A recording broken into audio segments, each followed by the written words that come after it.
விமல் அவர்களை நான் வாழ்த்த விரும்புகிறேன். எப்படின்னா, எப்படி கமல் சாரை இந்த சினிமா விடாதோ அந்த மாதிரி மிஸ்டர் விமல் உங்களையும் சினிமா விடாது. எழில் 1300 வெள்ளிக்கிழமையை தாண்டி இன்றைக்கி நம்ம முன்னாடி நிற்கிறாரு. இந்த 1300 வெள்ளிக்கிழமைங்கிறது வந்து சாதாரணமான ஒரு விஷயம் கிடையாது. குறிப்பாக ஒரு டைரக்டர், ஒரு ஹீரோ, இவங்க எல்லாருக்குமே அந்த ஒவ்வொரு வெள்ளிக்கிழமையும் அவங்களுக்கு ஒரு செக் பாயிண்ட் மாதிரி. அவங்க படம் பண்ணுறாங்களோ பண்ணலையோ, பட் அந்த வெள்ளிக்கிழமை திடீர்னு ஒரு ஹீரோ எமர்ஜ் ஆவார், திடீர்னு ஒரு டைரக்டர் ஒரு எமர்ஜ் ஆவார். இதை தாண்டி நம்ம நினச்சி நிற்கணும் இந்த ஃபீல்டில் அப்படின்னு சொன்னோம்னா அது ரொம்ப ரொம்ப ஒரு முக்கியமான விஷயம். இப்போ பொதுவாக இந்த மாதிரி விழாக்கெல்லாம் போகும்பொழுது முன் வரிசையில் நம்மளை உட்கார வைப்பாங்க. கொஞ்ச நேரத்தில் நம்ம 5வது வரிசையில் இருப்போம். நம்மளுக்கு முன்னாடி ஒரு 5 ரூபா போட்டுருவாங்க.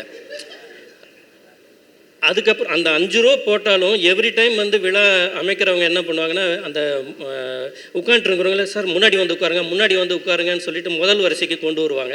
அந்த மாதிரி வெகு சில இயக்குநர்களுக்கு தான் இப்போ நம்ம செல்வமணி சார் இருக்கார், பேரரசு இருக்கார், எஸ்எஸ்சி சார் இருக்கிறாரு, உதயகுமார் சார் இருக்கிறாங்க. இவங்கள தான் அவங்க எந்த இடத்துல இருந்தாலும் வாங்க முன் வரிசைக்கு வாங்கன்னு கொண்டு உட்கார வைப்பாங்க. அந்தளவுக்கு அந்த லாஞ்சிவிட்டி ரொம்ப முக்கியம் சினிமாவில். அது எழில் அவர்களுக்கு கிடைச்சிருக்கு. நம்ம சூப்பர் ஸ்டார் சொன்ன மாதிரி ஒரு கதை வேணால் தோக்கலாம், ஆனால் டைரக்டர் தோக்க மாட்டாருன்னு சொன்னார். அது ஒரு அருமையான ஒரு வார்த்தை.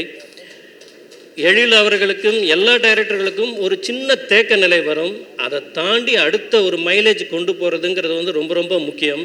அந்த வகையில் என்னுடைய அருமை நண்பர் எழில் ரொம்ப அழகாக இந்த 25ங்கிறது சொல்லும்போது கூட நான் என்ன சொல்கிறேன்னா, நான் உதவி இயக்குநர்களுக்கு நான் எப்போவுமே சொல்கிறது, நீங்கள் எவ்வளோ நாள் வேணாலும் டைம் எடுத்துக்கோங்க டைரக்டர் ஆகிறதுக்கு. நீங்கள் எப்போ டைரக்டர் ஆகிறீங்களோ, நீங்கள் 35 வயசில் ஆகலாம், 40 வயசில் ஆகலாம், பட் அன்னையிலேருந்து தான் உங்களுக்கு ஒரு வயசு சினிமா ஏஜ் உங்களுக்கு செட் ஆகும். அந்த வகையில் 25 வயசு அப்படிங்கிறது அந்த 25 வருஷம்னு சொல்கிறது இந்த 25 வருஷம் இளமைன்னு தான் நம்ம எடுத்துக்க வேண்டியது இருக்குது. இந்த அதாவது ஒரு முதல் படம் பண்ணுறது 2000 காலகட்டத்தில் முதல் படம் பண்ணுறவங்களுக்கு ஒரு முக்கியமான வரம் ஒன்று எஸ்.ஏ. ராஜ்குமார் சார் அவர்கள் இசையமைக்கணும், இல்லைன்னா வித்யாசாகர் சார் இசையமைக்கணும்.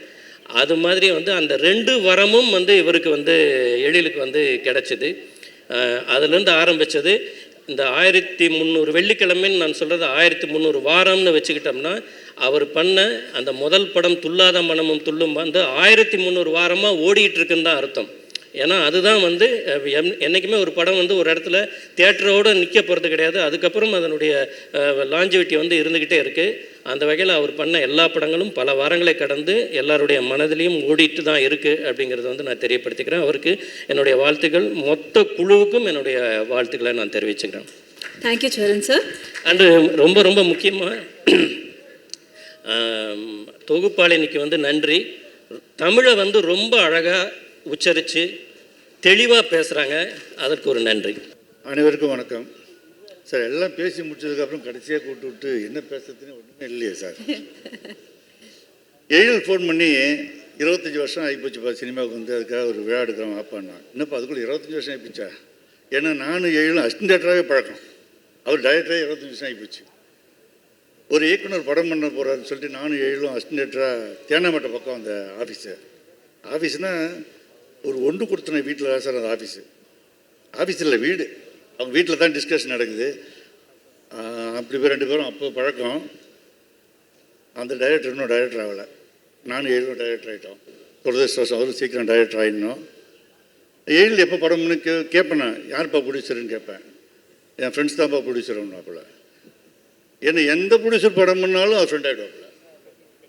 என்னை ப்ரொடியூசருக்கும் டைரக்டருக்கும் எப்பயுமே படம் பண்ணி முடிக்கிறதுக்குள்ளே ஒரு ரிஃப்ட் வந்துடும். ஆனால் எழிலுக்கு மட்டும் அப்படி இல்லை. எப்பயுமே படம் பண்ணுற எல்லா ப்ரொடியூசர்ட்டையுமே ஃப்ரெண்டாகவே இருக்கிறாப்புலையா. அதனால் எப்போ கேட்டாலும் என் ஃப்ரெண்ட்ஸ் தான்ப்பா ப்ரொடியூசர், ஃப்ரெண்ட்ஸ் தான் ப்ரொடியூசர்னு சொல்லிட்டு இருக்காப்புல.